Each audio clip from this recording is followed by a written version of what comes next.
Assalamualaikum warahmatullahi wabarakatuh.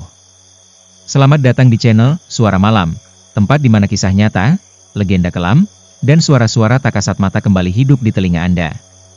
Malam ini, kami akan membacakan sebuah cerita dari lereng Gunung Lawu, Jawa Tengah. Sebuah kisah yang bermula dari niat camping biasa, tapi berakhir jadi pengalaman yang tak bisa dijelaskan oleh akal. 3 sahabat masuk ke sebuah hutan yang dipercaya warga sebagai wilayah keramat. Mereka pikir hanya akan menikmati suara air terjun dan hawa dingin pegunungan, tapi yang mereka temukan adalah panggung tua, cahaya merah, dan suara gamelan dari dunia lain. Benarkah mereka hanya tersesat? Atau, mereka sebenarnya diundang? Siapkan dirimu, karena suara itu mungkin masih bergema. Ini adalah kisah Gamelan Tengah Malam dari Hutan Keramat Jawa Tengah. Jangan lupa untuk klik like jika kamu suka cerita seperti ini, dan subscribe Suara Malam agar kamu gak ketinggalan kisah-kisah misteri berikutnya. Karena siapa tahu, malam ini, suara itu juga datang ke tempatmu. Malam itu, aku dan 2 temanku, Bima dan Ojan, baru aja nyampe di Desa Wonodadi, kaki Gunung Lawu. Jalannya berbatu dan sunyi, tapi Bima bilang tempatnya cocok buat camping. Katanya ada air terjun tersembunyi yang gak ada di Google Maps. Begitu masuk desa, rasanya beda. Rumah-rumah tua, warganya sopan, tapi tatapannya kosong. Pas kami mampir di warung buat beli air, seorang bapak tua ngasih peringatan. Kalau ke air terjun boleh aja, nak. Tapi jangan terlalu dalam, apalagi malam-malam. Kami anggap angin lalu. Tapi sebelum pergi, bapak itu nambahin. Kalau dengar suara aneh, jangan ikutin. Dan entah kenapa, kata-kata itu terus kepikiran sepanjang jalan masuk ke hutan. Kami sampai di spot camping sebelum maghrib. Tempatnya keren, di pinggir sungai kecil.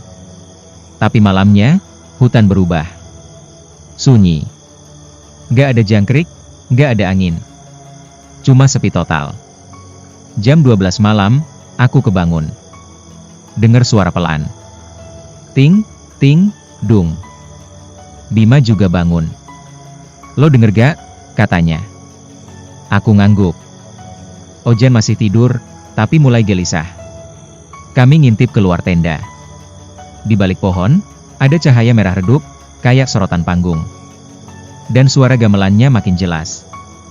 Ritmenya teratur. Musiknya, terlalu rapi untuk hutan kosong tengah malam. Ojan bangun dan ikut lihat. Itu apaan? Bima langsung jalan nyamperin. Aku cegah, tapi dia tetap nekat. Akhirnya kami semua ikut. Kami jalan pelan lewat jalur tanah kecil, yang anehnya, tadi siang belum ada. Jalurnya bersih, kayak baru dilewatin banyak orang. Hawa makin dingin, suara gamelan makin nyerap ke dada. Rasanya kayak dipanggil. Sampai akhirnya kami nyampe di tanah lapang kecil, dikelilingi pohon tinggi. Di tengahnya, ada panggung bulat dari kayu tua. Di atasnya, ada seperangkat gamelan lengkap. Dan 6 sosok duduk memainkannya.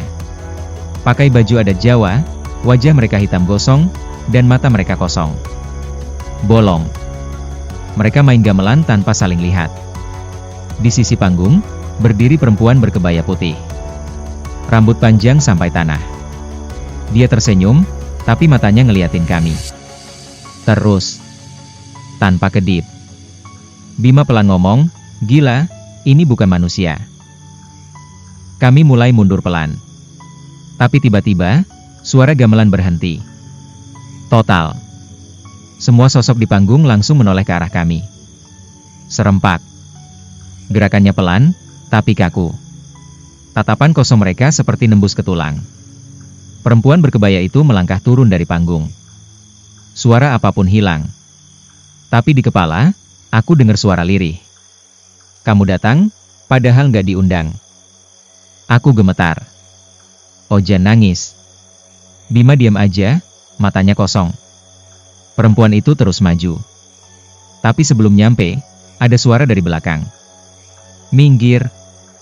Tutup mata kalian. Teriakan itu kayak nyadarin semuanya. Seorang kakek berpakaian adat datang. Dia nyiram air dari kendi ke arah panggung. Semua langsung hilang. Panggungnya, sosok-sosok itu, semua lenyap. Kami ada di semak belukar biasa. Dan jam di HP-ku. Pukul 5.41 pagi.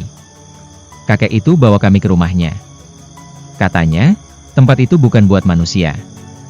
Gamelan yang kami dengar, itu undangan. Dan yang bisa dengar, berarti dipanggil. Tapi yang dipanggil, belum tentu bisa pulang. Katanya lagi, kalian belum ikut tarian terakhir. Itu yang nyelamatin kalian. Kami pulang siang itu. Tapi setelahnya, mulai terjadi hal aneh. Ojan gak bisa tidur malam. Dia bilang selalu dengar suara gamelan. Bima lebih parah. Kadang ketawa sendiri. Pernah jam 2 pagi, ibunya lihat dia nari pelan di teras rumah. Matanya kosong. Aku sendiri, kadang dengar suara itu lagi. Pelan. Tapi nyata. Suatu malam, aku rekam suara kamar. Waktu diputar, ada gamelan. Dan di detik ke-42, suara perempuan berbisik. Belum selesai. Masih ada undangan kedua. Aku hapus rekamannya. Tapi jam 12.12 malam, HP-ku nyala sendiri. Layar gelap, hanya satu kalimat. Jangan lupakan kami. Sampai sekarang, kadang aku masih dengar suara itu. Ting, ting, dung, ting. Kalau kamu dengar suara gamelan tengah malam, jangan buka jendela. Jangan cari sumbernya. Dan jangan pernah menari.